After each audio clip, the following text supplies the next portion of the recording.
UFC 251.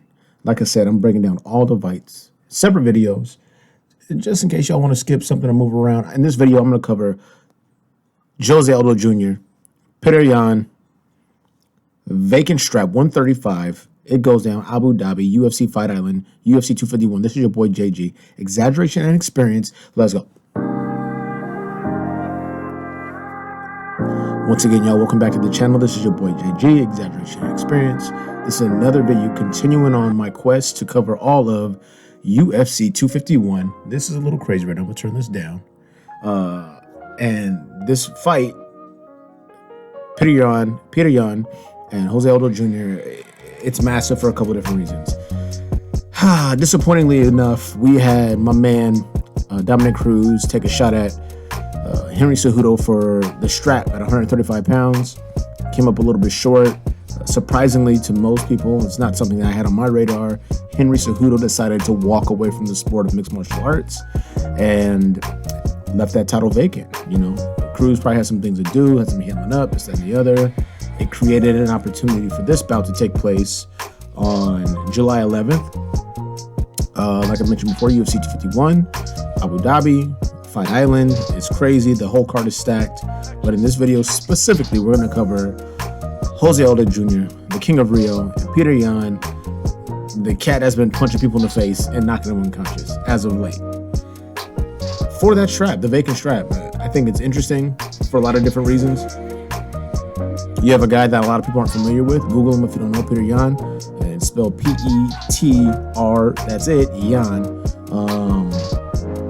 And Jose Aldo, a familiar face, probably the best, one of the best featherweights, 145 pounders ever. In my opinion, he is the best. Shout out to Max Holloway. But he went down the ladder. I'm gonna cover that as well because that's a different look for him. And now he's vying for that strap. I want to start off with Yan. A lot of cats don't know who he is. He's had a fast climb up the ladder, and one of the knocks against him is he doesn't have notable names on his resume. Now, if you rock with MMA, you know some of the cats that he's gotten rid of. Notable cats that he's gotten rid of. Now, John Dodson, who he defeated, I want to say unanimous decision. I think he's probably a little past that time, but still, John Dodson is a guy that you have to get past. He's not everybody just, dominating him or knocking him out or handling him. He's an explosive athlete with a decent fighting background, and he's had himself actually multiple opportunities at a strap. And then Yan really put himself on the map when he defeated Uriah Faber, California kid Uriah Faber, legend in the UFC, WEC, one of my favorite fighters. Came in and just put work on him, put damage on him, got him out there via head kick, I believe. And before that was just kind of whooping his ass. That's significant because Faber, even being an older fighter, he came back and I think he choked out Simon, who was on a run. And so it was looking like, new dad, he came in, he's doing his thing, and, Uriah Faber might put himself in a position to fight for a strap. Petr Yan comes in, he ends all that, and it stamps his name on the list of individual who should vie for the strap. Even before the Cejudo and Dominic Cruz fight, Cat's like, man, this dude is a strong, young dude who's punching the shit out of people. That's what he's doing. You go over to the other side of the fence, talking about Jose Aldo Jr., there's not a lot we need to talk about. This is a dude that's highly decorated, like I said before, as it pertains to Uriah Faber. WEC champion, came over, UFC champion, and just fought and beat everybody. If you look at his record, his resume, he has 6 losses. Now, there was a loss a long, long time ago, sub-loss that he got. I don't even remember the guy's name. But if you look at the last 5 losses that he's had, you have Max Holloway twice, who was champion. You have Conor McGregor, who was climbing up the ladder and got that freak knockout in 13 seconds. You have the current champ at 135 pounds, Alexander Volkanovski, who shut him out just brutally.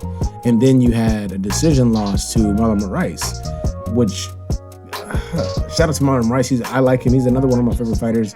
I don't think that he beat Aldo Jr. in that particular bout. But if you go down that list of names of people who beat Aldo Jr., there are no slouches on that list.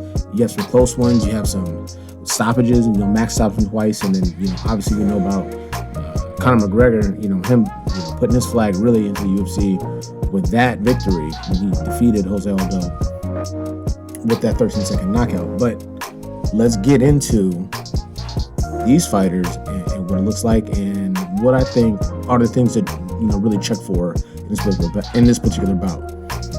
I'm gonna get into Petr Yan. So the biggest knock against him is who does he have on his resume? Like I mentioned before, John Dodson, and we got Uriah Faber, right? So we already know those individuals are on the resume.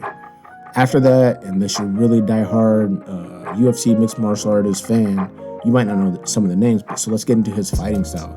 He's a young cat. Is that part of a fighting style? Yeah, being young in an old man's game, that is a fighting style. That means you're physically stronger, quicker to react, your reflexes are a little bit better, you're dialed in. Furthermore, this dude hits hard in every avenue. Power in both left and right hands, kicks and needs to go with it. And he's kind of like scared. Like he stands right in front of you and he says, well, whatever you're going to do, just go ahead and get that done. And then we'll see what happens whenever I get done following what you do.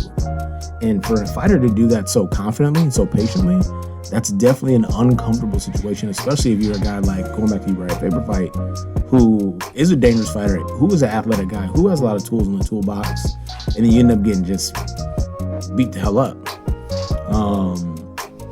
I am concerned from his perspective at the lack of experience in the fight. Now, he's a fighter. He's a fighter's fighter, and he's been in the octagon. He's not new to the UFC at this point, and fighting is fighting. And he possesses real-life legitimate power. And that gives him an opportunity to win, and he's on the hot streak. So the biggest deficit that he might have is getting in there against a guy, a high-level striker with a boatload of experience, a former champion, and a guy that can get you out of there. That being Jose Aldo. Now, someone say, watching this video, well, he did fight Uriah Faber, which is legitimate counterpoint. Uriah Faber is not Jose Aldo. Uriah Faber is a Hall of Famer. He's a trendsetter. He's a legend in the sport, and I take nothing away from him. But Aldo Jr. has been running through people. And when we cut over to the other side, you're going to see that, he's been doing his thing too. Speaking of which, we'll switch to the other side right now. Shout out to Petr Yan. I can't wait to see this fight. As a big-time Aldo fan, it's a little scary for me because you might be that guy that be giving out hella work. And so I look forward to seeing that. It's going to be exciting. Let's switch sides for just a second. Jose Aldo Jr., the King of Rio, ups and downs as of late. I broke down the losses that he's had recently and how he got himself in the position, to fight for a title. I think at one point he won. Oh man, I don't want to be wrong. Let me cheat a little bit. I think at one point he won. Let's just call it a bunch of fights in a row. There we go. So yeah, let's just count this up right here. 1, 2, 3, 4, 5, 6, 7, 8, 9, 10, 11, 12, 13, 14, 15, 16 bouts in a row, I believe. Conor McGregor loss, Frank Yeager decision victory, Max Holloway back-to-back losses, Jeremy Steven body shot, another cat, and then you have back-to-back losses, Volkanovski and then Marlon Moraes. Now, like I said, the Volkanovski fight was kind of crazy because he got shut out. He just didn't do anything well at all. And then he fought Marlon Moraes, which was us seeing him at 135 pounds, which I'm going to address, which was a little bit scary. But I felt like he won that fight, and I was shocked that he made 135 pounds. Now let's get into it right now. Aldo Jr., popular fighter, UFC staple, bona fide, legitimate Hall of Famer. First thing I want to cover, him at 135 pounds. Now, this is his, I want to say, second crack at it. He fought Marlon Moraes, and Cats was mad scary. You know why? Because he was looking like Skeletor. He-Man. It was definitely terrifying. I mean, you're talking about a guy that competed for a long time at 145 pounds, And then he would be so drawn. Then just sallow and just malnourished. And then they saw him, cutting the weight from 135. And said, "Damn, are you okay? Like, should this be happening?" I don't know. But then he made the weight. He looked good, fought well, fought Martin Moraes, and cats, felt more comfortable with it. For me, it's concerning because Petr Yan, he's a young man, so cutting weight is a little easier for him. 2, he's big at the division. 3, he has massive power. Okay, cool. Let's move on. Aldo Jr., Muay Thai striker, body work, devastating leg kicks, truly devastating leg kicks. Power in the hands, feet, knees. Shout out Cub Swanson. He flying knee kicked his face off back in the WEC days. Chewed up Faber's legs. Knocked out Jeremy Stevens with body work.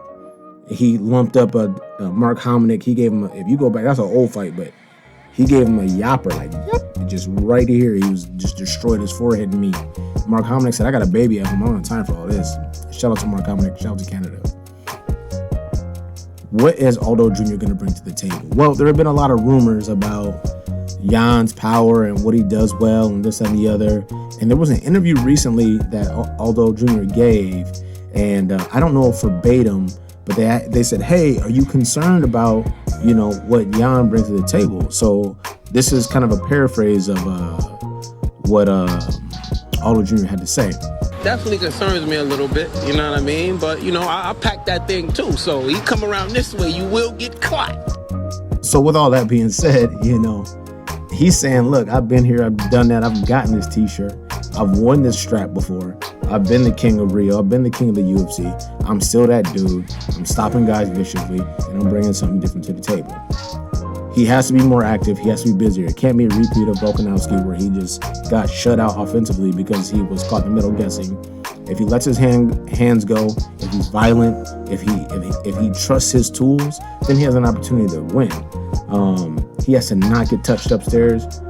He has to not get hit and hurt damage. And so, well, that's what everyone has to say. I think that 135 pounds, though, for Aldo, he's vulnerable to get hit and get hurt by a bigger guy, and that's something he should work very hard to avoid. Now, what we haven't discussed is what is it like if it goes to the ground? That's an obvious advantage, in my opinion, for Aldo if he's still fresh. If he's wilted a little bit and damaged, he could be a situation where he ends up getting reversed or changing positions and gets ground and pounded out of there, which I would hate to see, but to each his own. But another exciting fight. This is the bout before the co-main event, leading up to the main event. We know what that is.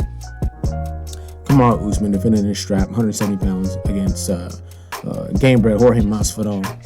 And then before that, the champ, with his first title defense, Alexander Volkanovski, shout out to him, going against, a dude that was on a crazy run himself.